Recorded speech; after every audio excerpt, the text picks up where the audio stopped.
सकाळ पिला माने मु तुम मान पाखक जो कॉल करे सुंदर सुंदर रिंगटोन शुणे आजिकल रिंगटोन सह तुम्हें माने सरकार गोटे घोषणा शुणुव जमीती कि मास्क पिंधतु, सामाजिक दूरता रक्षा करंतु, रोग को घृणा करंतु, रोगी को नुहे रोगीर सेवा करंतु इत्यादि इत्यादि।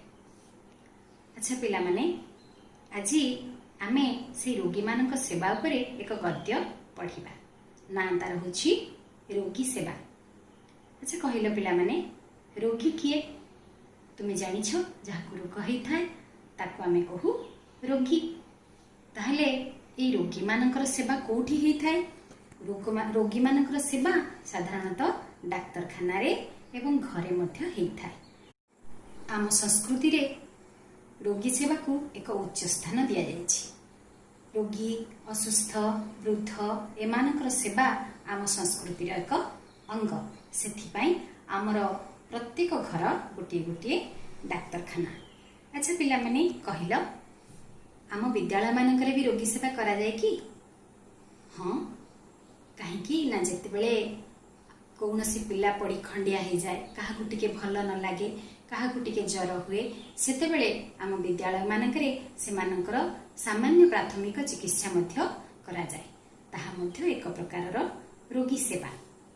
किंतु आज आमे जो गद्य साहित्यटी पढ़िबा सेठी लेखक आम मानकू छोट छोट पिला मानक भितरे केमिति रोगी सेवार मनोवृत्ति बढ़िबो से विषय रे हमको सूचना देइछन्ति।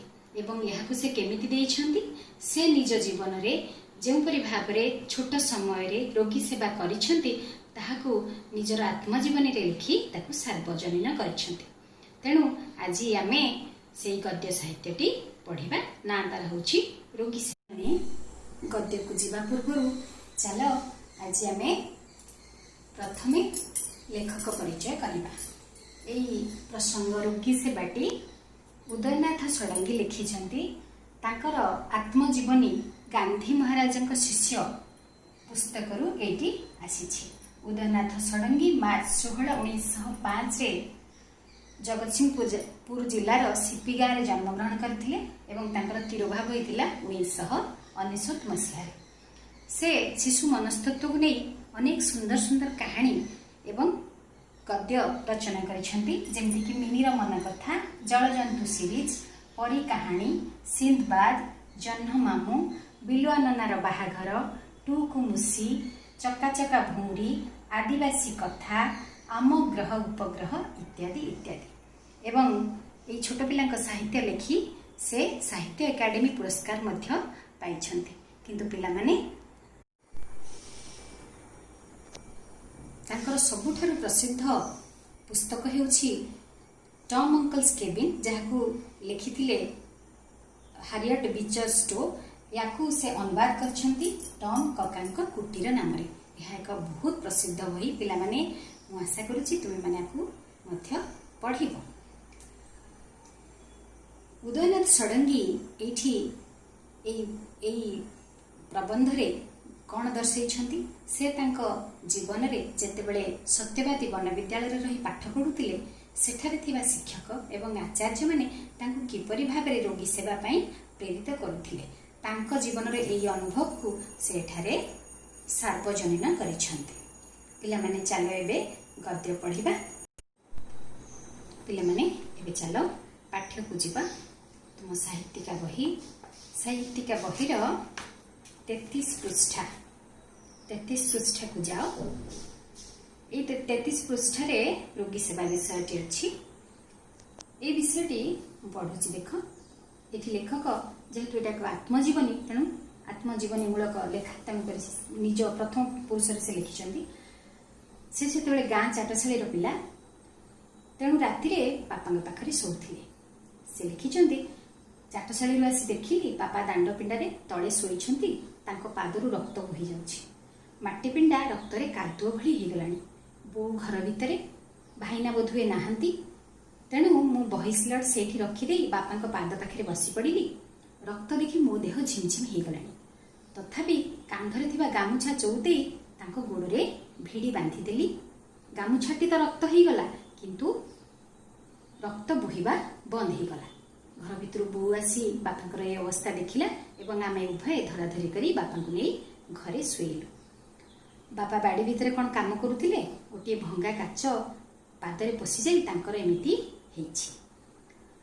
सेतेबेले गाँ गाँ रे डाक्तरखाना नथिला, तेणुकरी डाक्तर मध्य लोकंक पाखरे सब बेले हाथ पाहांतारे नथिले। से कथा से लिखिछन्ति जे डाक्तरखाना दूर रे, ग्रामर कौनसी लोक डाक्तर सहित सेते परिचित नुहंती, काहेकि समस्त धारणा डाक्तर माने केवल कटाकटी करती। तेणु डाक्तर प्रति लोक मानकर एक स्वाभाविक भय थाए। तेणु जेतेबेले लोक मानकर गाँव रे कहा किछि असुविधा सुविधा हुए से माने कोठी जाउथिले ना जणे वैद्य पाखक जाउथिले। ज्वर काश झाड़ा प्रभृति रोग पाई ए वैद्य ही से मानको औषध देउथिले। किंतु पिला माने से कथा लिखिछन्ति जे केउ रोग पाई के जानी समय समय रे वैद्य पिला मानक पिठी पाख बेकरे चड़ू दियंती। चड़ू कौन पिला माने जानिछ, गोटे लुहा पातिया गरम करी पिलार बेक पाखरे लगे देबा बा चेलकेई देबा ताकू कहंती चड़ू। सेई समय रे घा हुए एवं सेई घा सुखिबाकू बहुत दिन लागि जाए। सेथिपाई छोट पिला माने वैद्य को भारी डरुथिले, तांको पाखकू जिबाकू साहस करुनथिले। लेखक लिखिछन्ति जेहेतु सेतेबेले तांको घरे भाईना नथिले, बापांकर दशा एमिति हेतिला, तांकू निहाती भाबरे वैद्यଙ୍କ पाखकू जिबाकू पड़िला। बापांक कथा सुनी वैद्य मो संगे संगे आसिले। गुड़िए कौन पत्तर छेची कटा घारे पुरे देई आउ खंडिए कना जोरे भिड़ी बांधी देले। पिला माने बुझी पारथुबो वैद्य किमिति भाबरे किपरि भाबरे तांको बापांकर चिकित्सा कले। राति रे सोईछि उ आ शब्द सुनी उठी बसिली। देखिली बापा से गोड़ आउंसुछन्ति। मुह विकृतिर घटना जे मुह विकृतिर जंत्रणा जे अति बेसी हेउछि ताहा जानि पारिली। पाद पाखरे बसी पाद आउंसी देली। बोधुए टिके आराम लागिला, से घुंगुड़ी मारिले। मु सेहीपरि बसी रही पादरे हाथ बुलौथाए। पाहांता पहरकू निद भांगीगला। बापा देखिले राति जाक बसी रही पाद आउंसी देउछि। कोळ पाखकू टाणी नेले। मुंड और पिठी रे हाथ बुलाई आदर करी कहिले जा सोई पड़। परदिन दूर रे थाई शुणिली बो को कहूछन्ति पिलाटा काली राति रे जम्मा सोई नाही। मते खुशी लागिला। पिला माने एई जेतिके आमे पढ़िले तुमे एठी देखिलो जे लेखक किमिति तांको बापांकर सेवा करछन्ति। एहा मध्य से एक प्रकार रोगी सेवा बोली पर मुहूर्त रे पर आमे परे ताकू पढ़िबा। प्रतिदिन वैद्य ठार औषध आनी लगे दिए, जत्न रे कना बांधे। देखिली वैद्य कौल दुब घास किछि छिड़े आनी ताकू छेची गोटे पत्र पुड़िया मो हाथ रे देउछन्ति। परदिन आ वैद्य पाखक गली नाही। बाड़ी भितरु दुब घास आनी भल रूपे छेची घारे बांधिदेली। प्राय 15 दिन पर घा सुखीगला।